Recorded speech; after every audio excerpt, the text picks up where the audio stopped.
Hi, I'm Robert Butler with Simmons Realtors, and I'm here today with Dr. Chris Franklin, the owner of Dogwood Veterinary Clinic here in Norton Commons.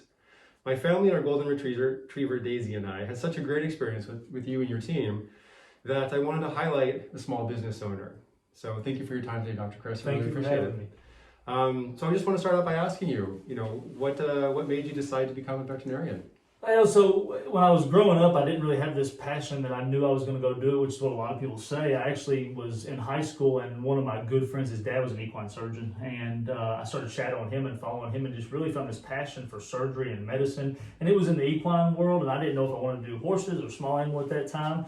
But that passion just kind of grew when I went to undergrad, and I went down that path. And then when I got to vet school, I just realized how much I love small animal medicine, and that's kind of what grew me into it. So I really just kind of tripped into each phase of it, which was interesting. But I look back and it really developed kind of from high school with Dr. Embretson, who's a surgeon. So That's great. And do you stay in touch with him? I do. I actually email back and forth with him probably about every 3 to 4 months still. That's great. That's awesome. I took my first job with him right after school, actually. He convinced me to come back. I was only there for a year, it was just an internship.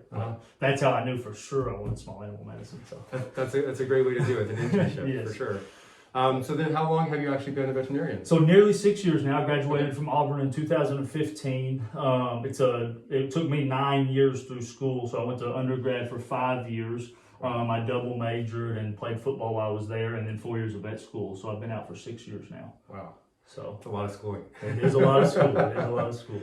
And then when did you open Dogwood? And I'm really curious about the name.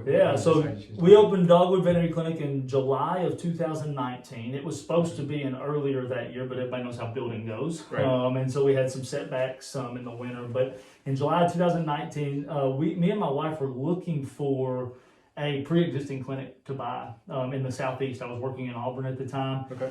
And with corporate medicine, with big companies buying up a lot of small practices, you just can't afford as an individual to buy.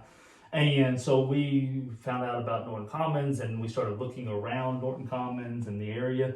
And a lot of the streets around here are plants and trees. Yep. And that's how we just came up with Dogwood, thinking about that, and Dogwood tree, and that's how we ended up coming up with it. They wouldn't let us put dogwood trees out front, but we hope to. Have to put a little dogwood tree in your lobby or something. That's right.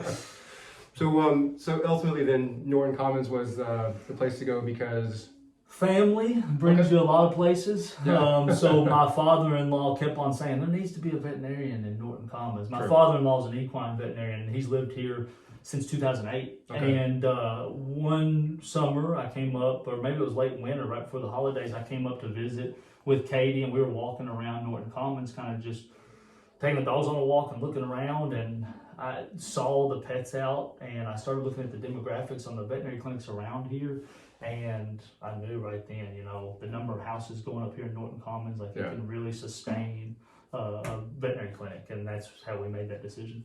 Yeah, and Norton Commons, I think we're pretty good about supporting local businesses that are within our community. It makes it so easy just to drive 5 minutes and then you're at your. And I knew that before we even started building, because you just talk to people about the idea. Yeah. And they even were just pouring into on how much they try to support everybody around here, and they really do. Since we've opened, we've seen that for sure. That's awesome. So kind of on that note, what do you feel like are the biggest challenges to being a small business owner? I mean, we had the global pandemic last year, of course, but in addition to that, what are some of the challenges you experienced? So aside from last year being an all new different types of small business obstacles to come along, I think the biggest one that I've learned since we opened was work-life balance. You really do everything you can to try to grow your business and to try to support your clients and the people that support you, and to be there for them when they need you, whether it's during normal hours or after hours. And to grow here, we really have stayed on top of reaching out and communicating with people, and you lose track of how much time am I spending at home with my family. Right. And it's made it a little more difficult for us, as most people know, is because these are live works, and we've stayed real close to our business.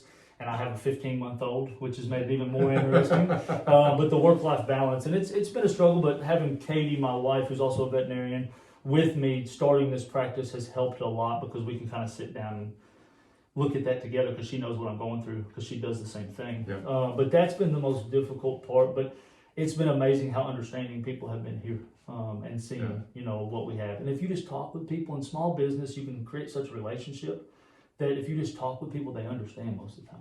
You know, I have to agree with that. You know, in my business, it's all about creating the relationships and open and honest communication. That's it. That's all it is. People really appreciate that, I think. Absolutely. So, Absolutely. well, that's awesome. So, you know, we're getting into spring. Any special advice that you have for pet owners? I do actually, and this is funny that we ended up talking today because just yesterday people get lax on their flea and tick and their heartworm prevention and intestinal parasite prevention. And we tend to hound it. Make sure you stay on it monthly. And I had a heartworm positive dog yesterday.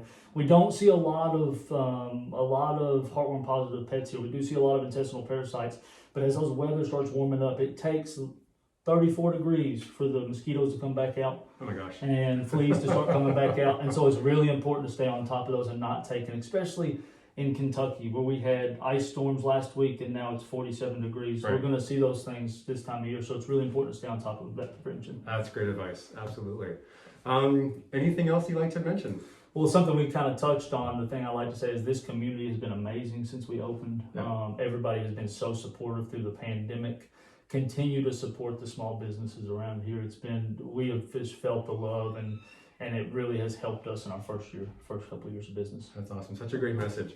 Well, thank you again for all your time. I really appreciate it. Thanks for having me. Yeah, and thank you all for watching.